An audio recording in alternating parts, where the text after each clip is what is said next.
హనుమంతుడికి సింధూరం అంటే ఎందుకు ఇష్టమో తెలుసా?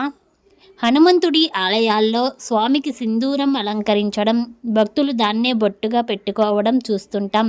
మారుతికి సింధూరాన్ని అర్పిస్తే కోరిన కోరికలు నెరవేరుతాయనే నమ్మకమూ ఉంది.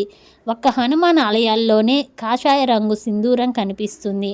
అసలు స్వామికి కుంకుమ బదులు సింధూరం అర్పించడం వెనుక చిన్న కథే ఉంది. హనుమంతుడు సీతాదేవి జాడ తెలుసుకునేందుకు లంకలోని అశోకవనానికి చేరుకున్నప్పుడు వెంటనే సీతమ్మ దగ్గరకు వెళ్ళలేదట. కాసేపు అమ్మవారిని గమనించాడట. ఆ సమయంలో ఆమె పాపిటలోని సింధూరాన్ని చూశాడట.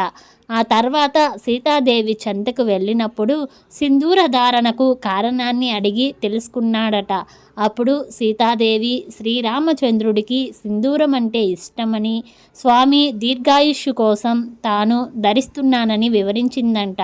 కాస్త సింధూరం ధరించినందుకే దీర్ఘాయుషు వస్తే తాను కనుక శరీరమంతా రాసుకుంటే రాముడికి ఎలాంటి సమస్య ఉండదని భావించాడట హనుమంతుడు. అప్పుడు తన ఒళ్ళంతా సింధూరాన్ని రాసుకోవడం మొదలుపెట్టాడట. ఈ భక్తిని చూసి శ్రీరాముడు ఎంతో ఆనందపడి నా భక్తులంతా నిన్ను సింధూరంతో పూజిస్తారు అని వరమిచ్చాడని చెబుతారు.